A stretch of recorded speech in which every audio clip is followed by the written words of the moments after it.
नमस्कार दोस्तों, आप देख रहे हैं इंडियन डिफेंस न्यूज़ हिंदी। और इस वीडियो में हम बात करने वाले हैं गैस टरबाइन एस्टैब्लिशमेंट से आई एक बड़ी रिपोर्ट के बारे में। हमने अक्सर आपको वीडियोस में बताया है कि गैस टरबाइन एस्टैब्लिशमेंट इस समय जेट इंजन के लिए इकोसिस्टम और स्किल फोर्स को डेवलप करने पर काफ़ी काम कर रही है। और हमने आपको ये भी बताया कि 120 किलोटन का इंजन अब अपने फाइनल जो अप्रूवल है उसके अंतिम चरण में है। लेकिन इसी बीच गैस टरबाइन एस्टैब्लिशमेंट से हमें एक बड़ी रिपोर्ट देखने को मिली है।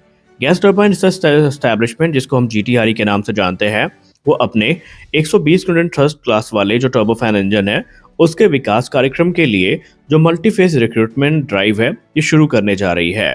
आसान शब्दों में बात करें तो व्यवहारिक भाषा में आप इसको कह सकते हैं कि इंजीनियर्स की और साइंटिस्ट की एक बड़ी भर्ती शुरू होने वाली है। अब क्योंकि ये इंजन भारत के भविष्य के advance medium combat aircraft, twin engine deck based fighter और तेजस मार्क 2 के लिए काफी महत्वपूर्ण माना जा रहा है, तो इस प्रोजेक्ट में सैफरान का साथ भी हमारे लिए बहुत महत्वपूर्ण होगा।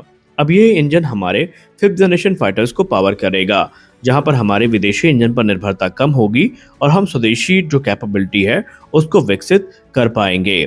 अब यहाँ पर अगर हम बात करें रैली की, जिसको हम भर्ती भी कह सकते हैं, तो गैस टरबाइन एस्टैब्लिशमेंट बेसिकली अपनी जो टेक्निकल टीम है उसको मजबूत करना चाहती है। और यहाँ पर इंजीनियरों की जो भर्ती है ये कई चरणों में होगी, यानी फेज्ड मैनर में होगी, जहाँ पर थर्मोडायनेमिक्स के जो एक्सपर्ट हैं इनको रिक्रूट किया जाएगा, हाई टेम्परेचर मटेरियल में जिनकी एक्सपर्टी है उनको रिक्रूट किया जाएगा, मेटलर्जी में जिनको काफ़ी अच्छी नॉलेज है उनको रिक्रूट किया जाएगा, कंप्यूटेशनल फ्लूइड जो डायनेमिक्स है जिसको हम CFD कहते हैं, इनके विशेषज्ञों की भर्ती होगी, कंट्रोल सिस्टम में जो विशेषज्ञ हैं उनकी भी भर्ती यहाँ पर की जाएगी।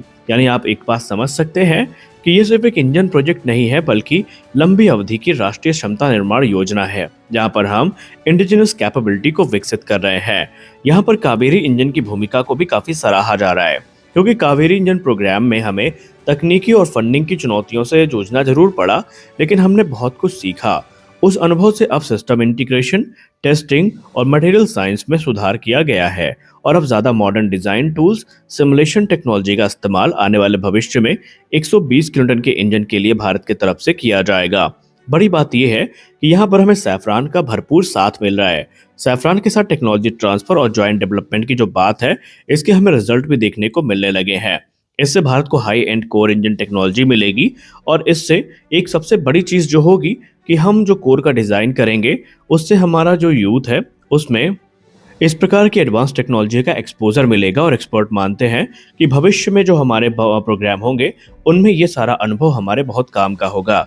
यानी स्पष्ट है कि Bharat 5th generation fighter aircraft की तरफ बहुत रफ्तार से बढ़ रहा है, और इस पूरे प्रोग्राम में ना सिर्फ हमें एक स्वदेशी इंजन मिलेगा, बल्कि डिफेंस इंडस्ट्री में जो हाई स्किल जॉब्स हैं ये भी बढ़ेंगी, और हमारे युवाओं को बहुत सारी नौकरियां भी देखने को मिलेंगी। और लंबी अवधि में इंजन टेक्नोलॉजी में हम आत्मनिर्भरता को भी प्राप्त करेंगे। यूँ तो अगर हम बात करें तो यहाँ पर अभी ऑफिशियल कॉन्ट्रैक्ट फाइनलाइज नहीं हुआ है, लेकिन आप सब जानते हैं भली भांति कि सैफरान ही वो कंपनी है जिसके साथ हम इस इंजन का निर्माण करने वाले हैं। अगर हम रक्षा विशेषज्ञों की बात माने और जीटीआरई के ऑफिशियल्स के इंटरव्यू की बात माने, तो पहले ये था सिर्फ उद्देश्य कि हम सिर्फ एमका को ध्यान में रखकर इंजन विकसित करेंगे, लेकिन अब जो सिनेरियो है वो चेंज हो रहे हैं। अब इनके रेडार में राफेल भी है, इनके रेडार में तेजस मार्क 2 भी है, जिसको हम इंडिजिनस इंजन देंगे। हालांकि ये चीज़ें भले ही हमें तुरंत देखने को ना मिले, क्योंकि आप कम से कम मान लीजिए 10 से 11 वर्ष तो इंजन के वैलिडेशन में लग जाएंगे और उसके प्रोडक्शन में आने में लग जाएंगे। लेकिन जब राफेल को, जो कि हमारे डील का हिस्सा है, उनको जब मिड लाइफ अपग्रेड मिल रहा होगा, तेजस मार्क 2 को जब मिड लाइफ अपग्रेड मिल रहा होगा, तो इंजन स्वैपिंग के माध्यम से इस नए इंजन को हम इंटीग्रेट कर पाएंगे। तो आज के इस वीडियो में बस इतना ही। आशा करते हैं वीडियो आपको अच्छी लगी होगी। वीडियो अच्छी लगी वीडियो को लाइक करिए, नए हैं चैनल को सब्सक्राइब करिए। मिलते हैं अगले वीडियो में, तब तक के लिए जय हिंद।